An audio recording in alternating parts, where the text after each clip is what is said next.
ಸಿದ್ದರಾಮಯ್ಯಗೆ ಮೂಡ ಢವಢವ ಮಧ್ಯಾಹ್ನ ಸಿಬಿಐ ತನಿಖೆ ರಿಟ್ ಅರ್ಜಿ ವಿಚಾರಣೆ ಕೇಂದ್ರ ತನಿಖಾ ಸಂಸ್ಥೆಗೆ ಕೊಡುತ್ತಾ ಹೈಕೋರ್ಟ್.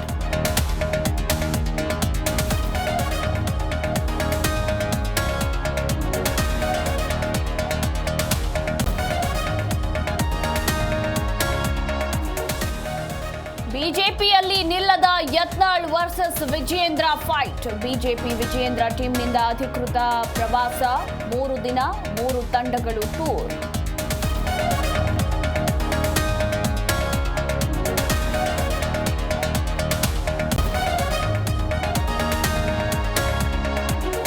ಬಿಜೆಪಿ ಶಾಸಕ ಮುನಿರತ್ನ ವಿರುದ್ಧ ಜಾತಿ ನಿಂದನೆ ಕೇಸ್. ಎಫ್ಎಸ್ಎಲ್ ವರದಿಯಲ್ಲಿ ಮುನಿರತ್ನ ಧ್ವನಿ ದೃಢ. ಮತ್ತೆ ಲಾಕ್ ಆಗ್ತಾರಾ ಮಾಜಿ ಮಿನಿಸ್ಟರ್?